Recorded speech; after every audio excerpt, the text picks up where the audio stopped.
your nose itches, right? You're back. Oh, you look terrific. Thanks, I feel terrific. Are you back for good? Well, I'm done with chemo. The last checkup was great. Gave the wig to my niece. Last time I saw it was on a Rottweiler. You look wonderful. Really, your color's good. Your eyes are bright. You look perky. Oh, please. No, good. Good perky. Intelligent, complicated perky. Uh-huh. Really?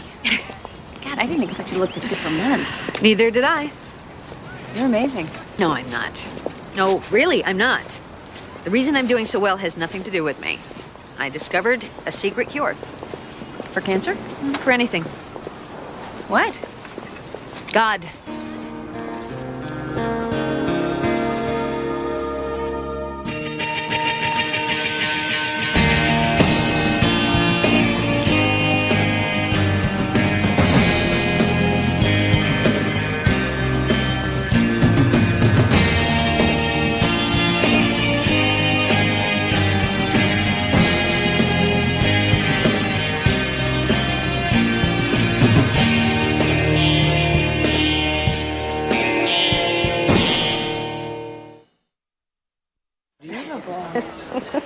Oh, I met a guy. Oh, really? Well, sort of.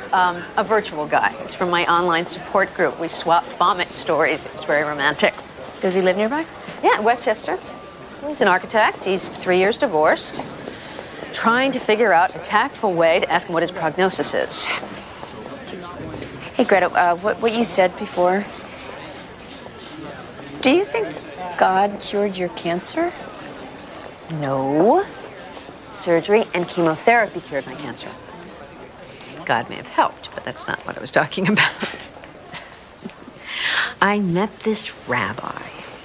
He was at the hospital. He was working the cancer floor, and we struck up a conversation. I told him all the problems I have with the concept of God. He had some answers I had never heard before. Is the end of this story that you're converting? Maybe. Really? We met a couple of times. We talked for hours. We decided to keep meeting. Now, I don't know if I'm going to convert. I just know that he makes it make sense. Does he happen to be a cute rabbi? Well, he's 68 years old, looks like a cross between Albert Einstein and a koala bear. Why is it so hard for you to believe that I had a religious experience? Because we have always been cynical agnostics together. Well, a life-threatening illness can play havoc with your cynicism. You think I'm crazy? No, I'm happy for you. Me too. For the first time, I'm convinced that there's a plan and I'm a part of it. No matter what happens in the future, everything's going to be okay. I'm going to be okay.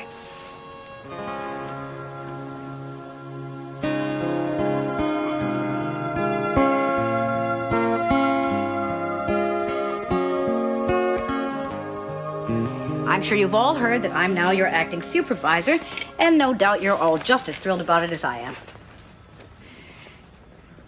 Or at least polite enough to fake it. This is temporary, right? We can all hope. Meanwhile, I've divided the cases so you all have an equally impossible workload. Kimberly, you get the ones I no longer have time for. Congratulations. Why me? Well, it was either you or Robert, and you generally have a shorter wine cycle. Put this one in your today pile. That's the McElroy case. The new Mrs. McElroy is complaining about how the former Mrs. McElroy is handling the McElroy children. The children live with their mother, but the stepmother claims that they are frequently unsupervised and generally neglected. Since when is it DCF's job to get into petty marital disputes? It isn't. It's DCF's job to investigate claims of neglected children. The woman has taken the trouble to drive over here 3 times. I think it's worth an afternoon of our time. Meaning my time. When you start doing this job, Kimberly, out of the goodness of your heart, for free, then it will be your time. But as long as you're cashing our checks, it will be our time. Anything else? Need clarifying. Good? Let's go to work. All right. All parties are present. In the matter of Victor Laughlin and Alan Higgins, the defendants are both juveniles. The charge is conspiracy to commit sexual assault in the second degree and possession of a Schedule IV controlled substance. Question before me is possible transfer to adult court where the maximum sentence is 20 years. 20 years? Murderers don't even get 20 years. Excuse me, you are? Mimi Higgins, Alan's mother. Oh, well, Mrs. Higgins, I will let you know when it's your turn to speak. Counsel. Yes, Your Honor. The defendants were both caught in possession of Rohypnol, street name Roofies, widely known as the date rape drug. The arrest took place at a party after the homeowners received a tip from their daughter, who overheard Mr. Laughlin bragging to a third party of his intention to slip the drug into the soda can of an unidentified female. The homeowners called the police, who found 3 tablets in a Ziploc bag in Mr. Laughlin's jeans pocket and 2 tablets loose in Mr. Higgins' shirt pocket. Now, given the gravity of the crime that was just barely prevented, the state asked the court to deny bail and that the defendants be charged as adults and transferred to the criminal docket. Your Honor, this is a simple case of alarmist hoopla and parents who spent too much time watching Jerry Springer. My juvenile clients concede to possession, but the charge that they intended to rape someone is from the moon. Your Honor, Roofies, as I stated, is well known as the date rape drug. It doesn't have any other purpose. You don't take it for a headache. That's why it's illegal. Your Honor, the prosecutor is trying to make it sound like simple possession of the drug is the same thing as hiding behind a bush waiting to grab a jogger. No, actually, it's much worse. The jogger has a chance to defend himself. Charging my clients with attempted rape because they had some pills in their pocket is like charging someone with attempted murder because they have a gun. Okay. There are several issues to determine here, and I need some time. I'm going to return the defendants to detention. These are not criminals. These are good boys. Those facts are yet to be determined. And we will be discussing them... Tomorrow morning, 10 o'clock. Tomorrow morning at 10 o'clock. Next case.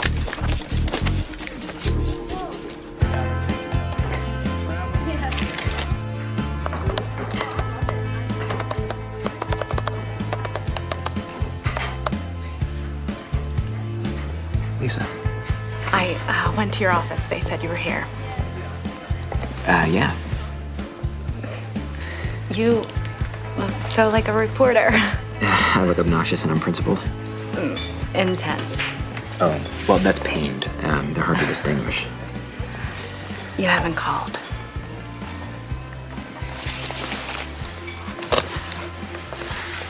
Yeah, I know. We needed a break. I needed a break. When were you planning on telling me?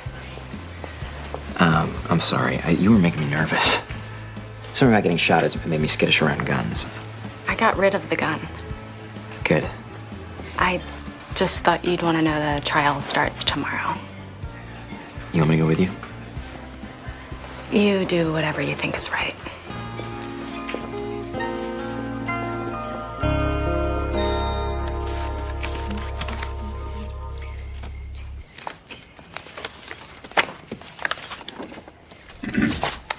Oh, no. Well, that's not quite the reaction I was hoping for. Dinner. I can't. This is my first day as supervisor, and I'm so good at delegating that I'll only be here until midnight. I don't think they can hold our reservation that long. I'm sorry. I should have called you. Frankly, I forgot you existed. A temporary condition, I hope. It is. When I get home tonight, I'm going to read Department Supervising for Idiots, and by this time tomorrow, my staff will be working late, and I'll be waltzing out of here at 6. Well, you know, there's really only one thing you have to know to be a good boss. The number of a good psychiatrist? Well, my father told me this when I had my first big promotion. He said, you know, every person who walks into your office is going to have a monkey. And what they want to do is leave that monkey on your desk. Well, don't let them. Make them leave with the monkey and give them another monkey to take along with them. And what you've got here is a whole pile of monkeys. Which explains my urge to take these and throw them in the dumpster behind the Humane Society. What about tomorrow night? Tomorrow night? Oh, I don't think there's anything that takes precedence for tomorrow night, except this board meeting. Well, when is the next time you're free? Tomorrow night. I'll cancel the board meeting. You can't do that. What will you tell your board? I'll tell them the truth. something more important came up.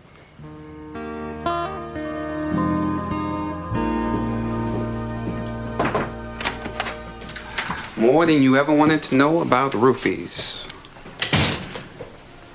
Should I come back when you're in? My friend Greta has found God. I didn't know he was missing. Look, it's not like Judge Anastasia was the first cancer patient to get religion. I know, but Greta, she's one of the most intelligent, rational people I've ever met. What? Oh, nothing. I love being called ignorant and irrational. You mean you? Where do you think I go when I race out of here every Wednesday? Night school. That's Tuesday, Thursday. Wednesday nights I go to Mass. Mass? As in, Catholic, all my life. Even 12 years of parochial school. like with nuns? Worse, Jesuits. You mean communion and first confession and altar boy? All of the above. Altar boy? What's so funny? I just can't see it. Yes, you can. That's why you're laughing. Okay, what about you? Yeah. When I was young, we were your basic submarine Protestants. We'd surface every Easter and Christmas. I don't even know why we stopped. Your parents didn't say? Not that I remember. Your folks must have been pretty devout. They wanted me to be a priest. I was all for it until I learned the definition of celibacy. You mean Jesus and Mary and saints and angels and oh, little town of Bethlehem. You buy all that. I buy all of that. How? Well, it's not something I can explain in 4 minutes, but you're welcome to come with me sometime. Thanks, but I don't think so. It's just an offer.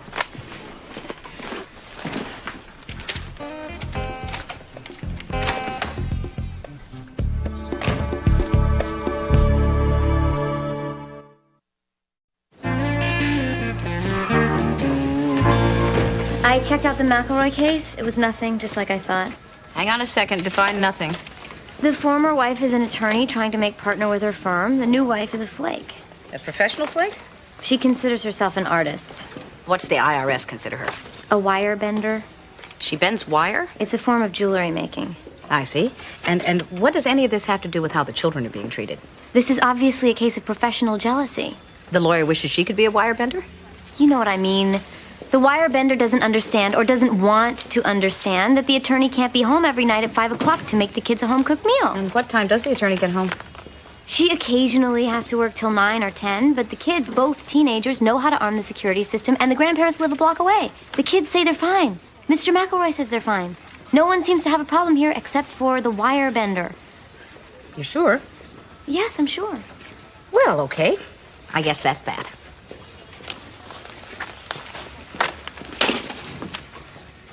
Before this attacker spoke to you, where was he?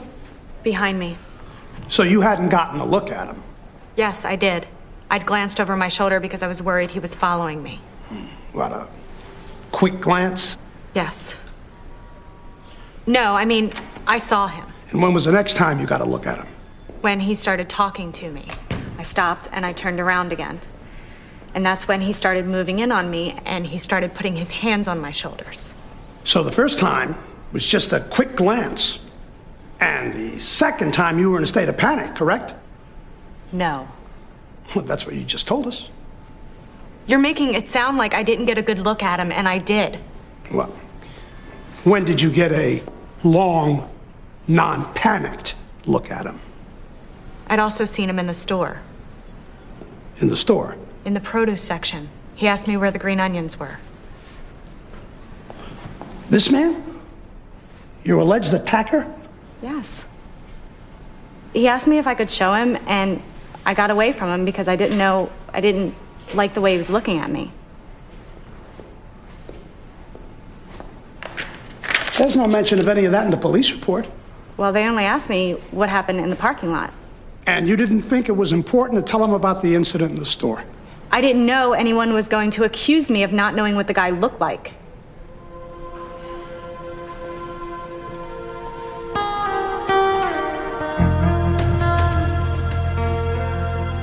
All right, it's true that we had thought about putting roofies in some girl's drink. But we weren't gonna rape anybody. So what was your plan exactly? We didn't have a plan. Well, you had a plan to slip the drug into, quote, some girl's drink. Yeah? Why? Just wanted to see what would happen. You just wanted to see what would happen? Yeah. What would happen, Your Honor, is that within 30 minutes, the victim would become weak, disoriented, she would lose motor control, possibly lose consciousness. Your Honor, Mr. Stryker has no medical degree that I'm aware of. And since the drug has an amnesia effect, she wouldn't recall what happened to her when she recovered. And they knew damn well that's what would happen. Your Honor, no one here claims it was an intelligent thing to do. But there's a big difference between a stupid prank and criminal premeditation. Your Honor, these are good boys from good families. They're both excellent students, top athletes, church-going, civic-minded. I get the drift, Mrs. Higgins. What I don't understand is why these two model citizens had pockets full of a drug that is best known for disabling potential rape victims. We told you. You just wanted to see what would happen. It was like a science project. A science project using a non-consenting human guinea pig. We didn't think of it that way. Yeah, I can see that.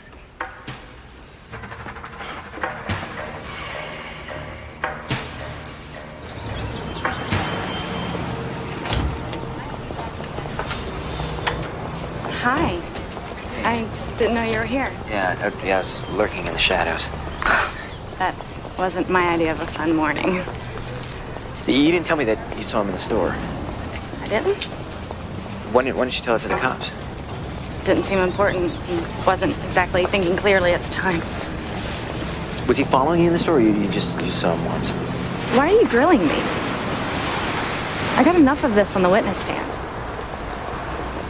Sorry. I'm sorry. Well, I'm glad I triumphed over the monkeys tonight. They've all gone off with their new keepers. So how do you feel about sunny Italy? As opposed to rainy Italy?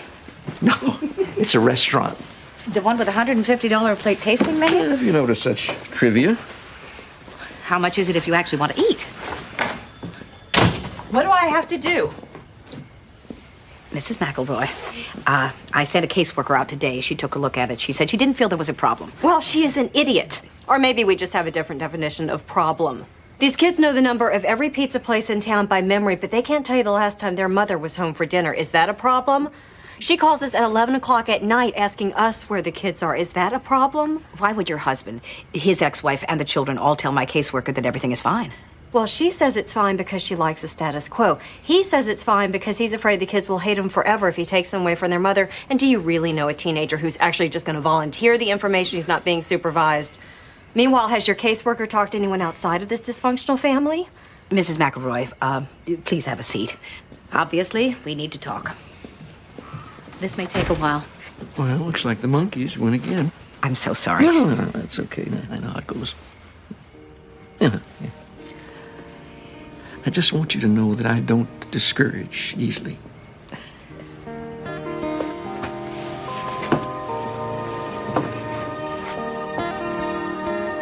Tomorrow, 7 custody hearings, 2 possession of controlled substance, 2 assaults, 1 each concealed weapon, and attempted murder.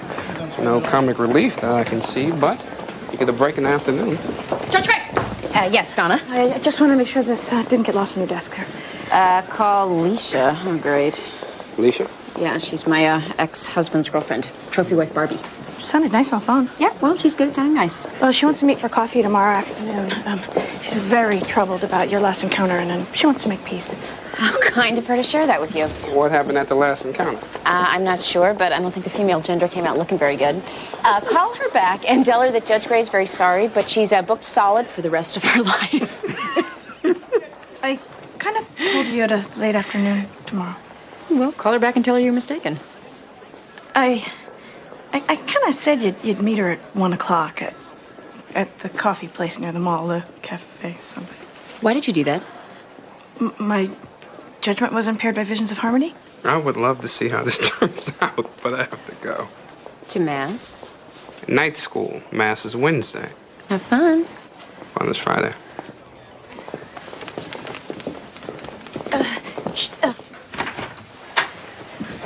She sounded genuinely distressed, Judge Gray. Sure, she'll get over it. And she said Lauren was really upset about it, too. She told Lauren? Just that you had words, not that you were a bitch. She said that? She may have said which. She was on a cell phone. Hi. Am I interrupting anything? No, come in. Do you want me to call her and cancel? We obviously need to have another talk. Great.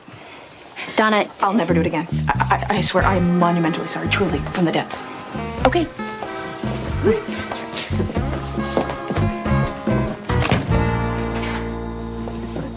Look, I don't have much time. I just wanted to give you something. What is it? Take it out.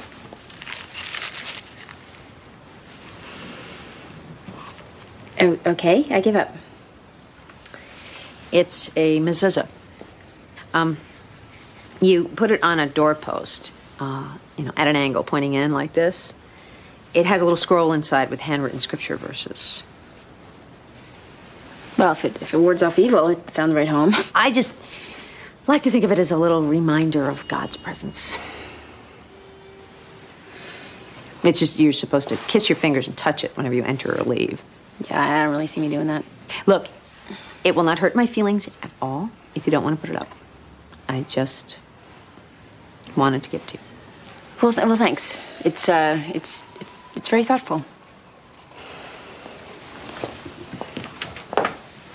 Are you sure this isn't freaking you out? About the God thing? Yeah. Of course not. See you tomorrow? Okay.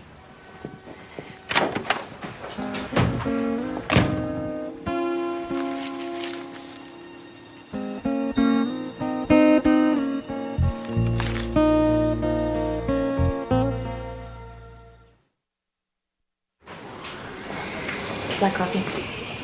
I'd like a half-cap easy vanilla double latte with 2% milk and just the thinnest veneer foam. All right, thanks. I really appreciate your meeting me here. I'm sure you would agree that we couldn't leave things like they were. Leisha, before you say whatever it is you want to say, I'd like to know why you felt the need to tell Lauren about our last meeting. You're upset about that? Lauren's been through enough, and what goes on between us is it's not a child's business. I thought I was doing the right thing, being honest with her. Well, sure, when it's appropriate, but... Just keep messing up. Look, I'm really trying so hard. I bought 7 books on step parenting, and I read them all. I highlighted things. And I appreciate that. I just really want so much to make a good impression on you. And you're doing a fine job. It's just I don't know anything about being a mother. So, God, all I can do is try and fail. Leisha, I'm very sorry. And I think I actually asked you here because I thought maybe we could be friends. Friends?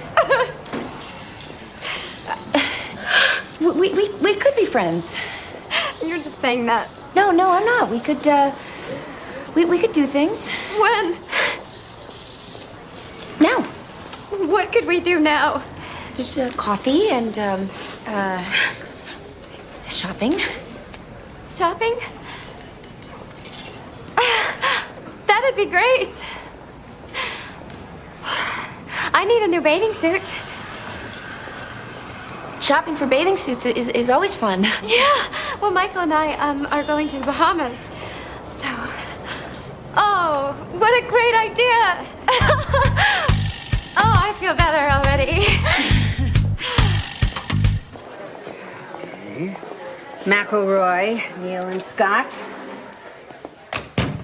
If either of them missed another day of school, I was going to call DCF anyway. This is a list of this semester's detention. Truancy, incomplete homework assignment, smart-mouthing the teacher, disrupting class, hall loitering. Evidently, they heard it was smart to diversify. They have any medical problems? The absences, you mean? They both suffer from a mysterious chronic digestive disorder. I believe the term is called ditch school-itis. It's really a shame.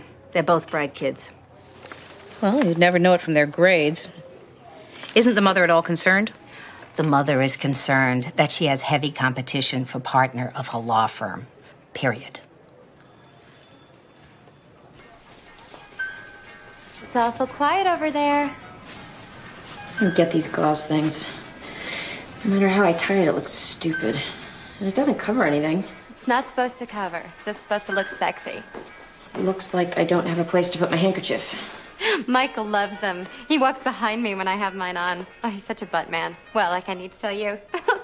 And whenever we're shopping, he always insists we take the stairs instead of the elevator so he can follow and watch me walk up them. I'm sure he did that with you, too. Oh, yeah. Do you have the shiny one on? Yeah, I think so. Oh, cute. Let me just, it's okay.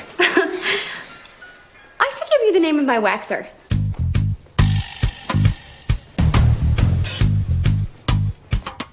After he grabbed me, he put a gun to my head, and he made me unlock the car, and he pushed me into it.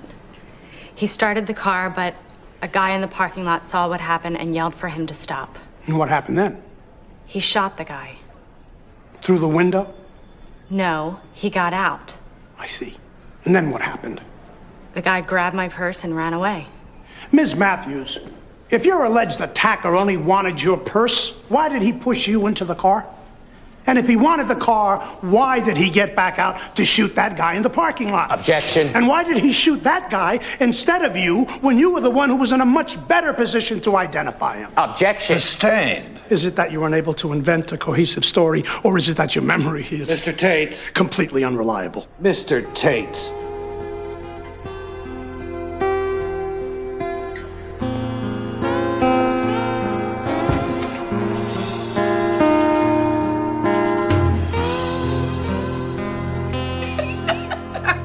Wait, so she weeps and tells you a sob story, and your response is to say, hey, let's go shopping for bathing suits.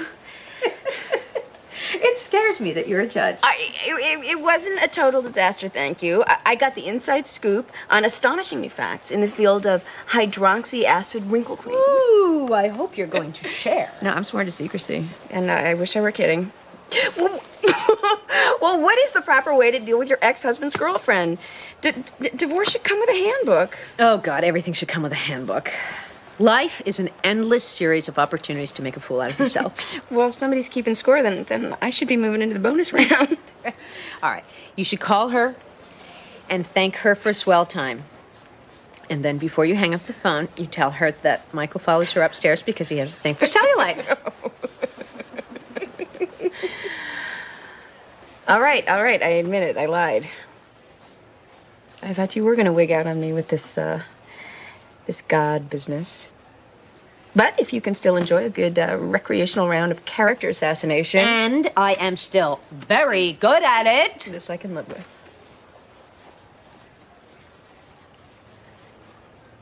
Don't worry. I am still me. And listen, next time you get an impetuous urge to do something thoroughly stupid, call me first and I will talk you out of it.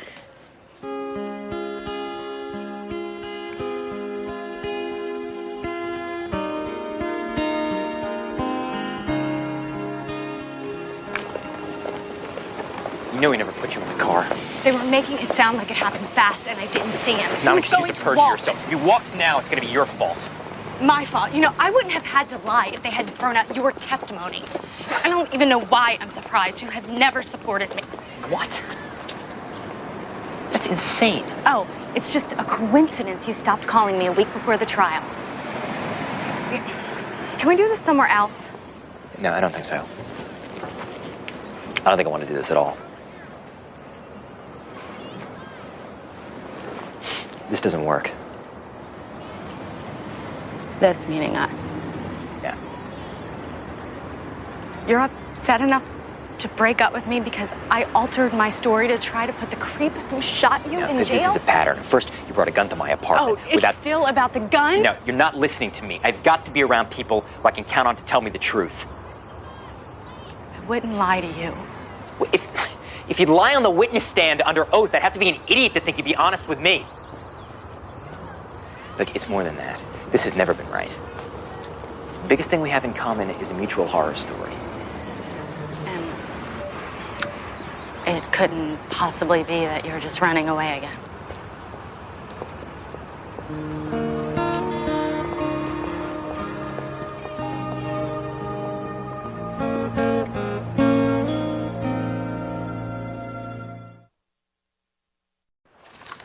And the grand finale, ruling on the Roofies case.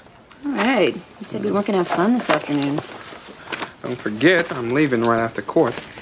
School or church? Church. It's Wednesday. Would you like me to make you a chart? Mm-hmm. A felt board calendar with a little church and a little school building. Invitation still stands. No, thanks. Michael's got Lauren and Mom's working late, so I got the nice, quiet house to myself. Besides, I am not taking you up on your offer until you can explain to me why you go. You might have a long wait. Good afternoon. This arrangement isn't working. The children aren't being taken care of. This is about my working late, isn't it? It's about a lot of things. But while we're on the subject, how many nights a week do you make it home by 7 o'clock? I'm not sure. That's because there aren't any. I have to work. It's not like I have a choice. His so-called child support checks don't even pay for their tennis shoes. Do you have to work until 10 o'clock every night? I do for the moment. I'm trying to make partner. Yes, we all know about that. I have nothing against working mothers. My daughter is one. I've been one most of my life. But your career is not a license to ignore the obligation you have to your children.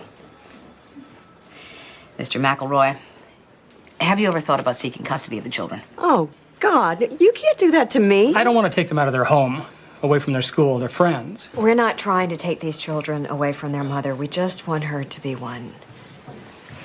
Mrs. McElroy, if you want to keep the children, you'll start taking care of them. Make sure they're fed and supervised. On nights when you can't, you'll arrange a sitter to be with them until you get home. Kimberly here will be calling the school to make sure that there are no more mysterious stomach ailments, and she'll be calling you at random. When she does, you'll know where your children are, what they had for dinner the night before, and I'd better like the answer. You can't be serious. Oh, you have no idea how serious I am. If I find that you are continuing to neglect the children, I'll file a neglect petition. Then I'll call your boss and tell him that I am investigating a complaint of child neglect against you. I imagine that won't help your chances to make partner now, will it?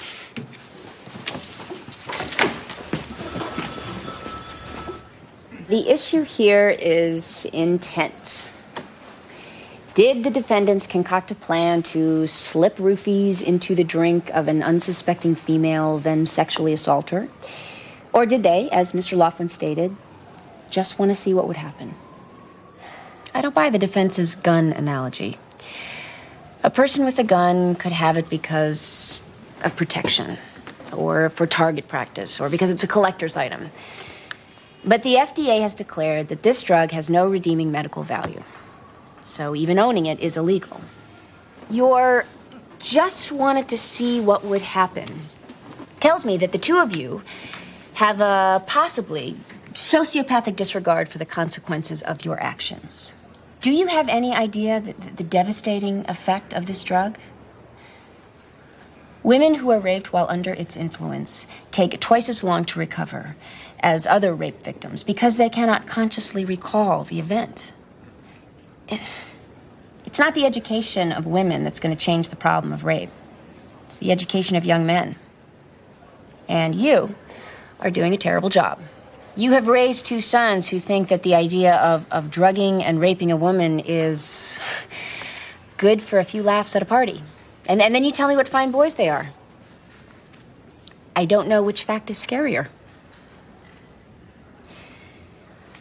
Well, I see no reason why I shouldn't transfer this case to the criminal docket and have the defendants tried as adults, where they could serve the maximum sentence of 20 years if convicted. You can't do that! Quiet. I said I see no reason why I shouldn't do that. But I'm not going to. What I'm going to do is this. In exchange for a plea on the possession charge, provided this is amenable to the prosecutor, I'll commit the defendants to DCF with the recommendation that they are placed in Long Lane for 3 years.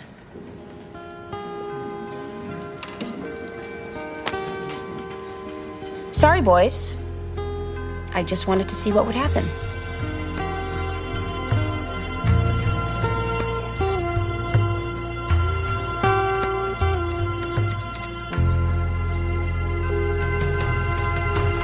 When you interview someone who's a textbook narcissist, the first thing you wonder is if they're lying to make themselves look good, since that's what narcissists do. Then, if everyone else is backing up the narcissist, you say to yourself, something is screwy here, and you start checking outside sources. The woman didn't exactly have a sign on her forehead that said narcissist. Yes, actually, she did. You listen, and you notice that you're hearing words like I, me, and my a lot, and you're not hearing anything about the good of the children. You notice $20,000 worth of furniture in the living room, while the family room doesn't have a sofa, and the kids are sleeping on beds from particle boards R Us. I'm supposed to notice interior decorating? And anything else that will tell you the full story. Maxine. Just what you don't do is go looking for evidence to support the conclusion you came to before you left the building. Robert? Your limo is out front. My what? Greetings, and welcome to the inner sanctum. Well, it's not home, but it's much. It's, this is all your, office? In my office, yeah. The powder room is through that door, and the kitchen's at the end of the hall. What's cooking? Well, that'd be roast duckling with Grand Marnier sauce, or green peppercorn sauce if you prefer. Did I miss the conversation where we decided to do this? Oh, yeah, well, see, I couldn't get away tonight because I'm expecting a conference call. But I really wanted to have dinner with you. So I kidnapped you. At some point, you're going to lose me for about a half hour. But there's a screening room and a library next to the dining room, so hopefully you can find something you like. Remind me when I get home tonight to invent a search engine. Don't waste your time. We don't need his and hers millions. But speaking of work, I think we should have a toast to your new job. Let's not. Let's wait until tomorrow night and have a toast to my resignation. You're resigning as supervisor? Why? Because I hate it. And that makes me horrible at it. Oh, I'm sure if you just gave yourself more time. The last time I did this job, it was a different world. I could run the office and handle everything in the field. But it's not possible anymore. Besides, I'd never get to see people. People? You? I was wondering when I might figure into this. When I'm nervous about starting something new, I tend to get very busy. It's a habit I'd like to break.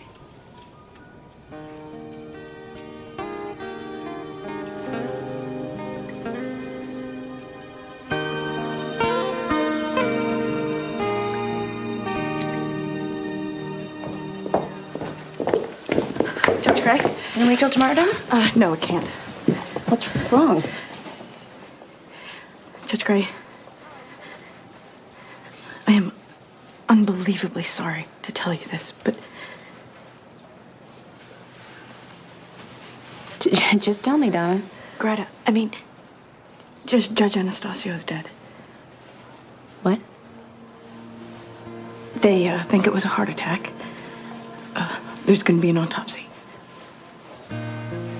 You know, chemotherapy is very hard on the organs. She's not up there. They just took her out. The coroner's office. I saw them. Would you like me to drive you home? No. I could call a cab.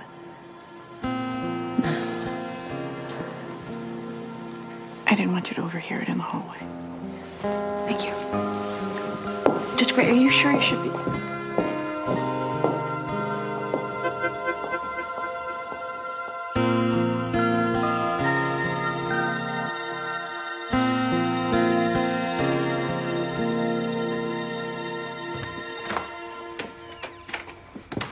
Ma?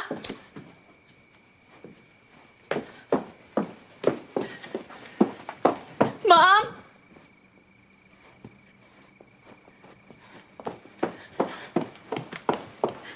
Mom?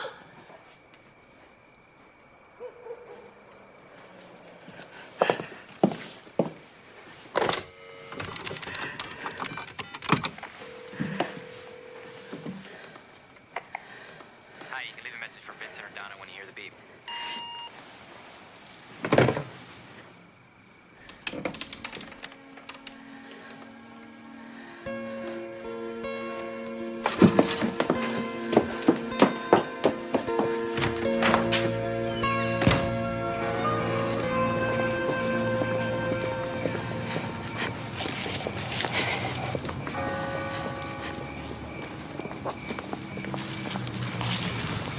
What's wrong?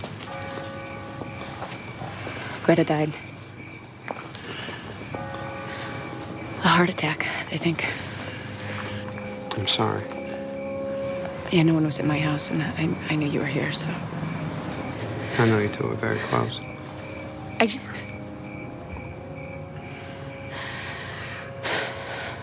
Why do you do this? Can you give me one short answer? Well, there isn't any short answer. Wednesday night is just a fraction of it. It's how I get through the week.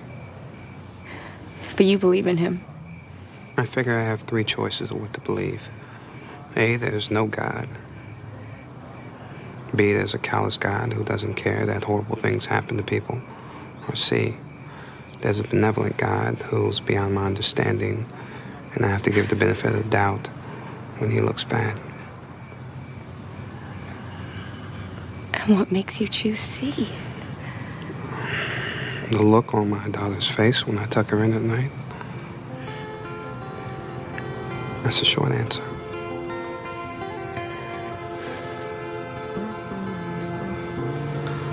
Would you like to come inside?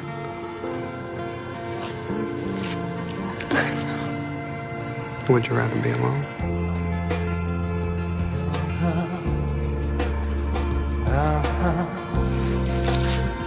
Still restless, still waiting, still the spirit flies. It's love that never dies.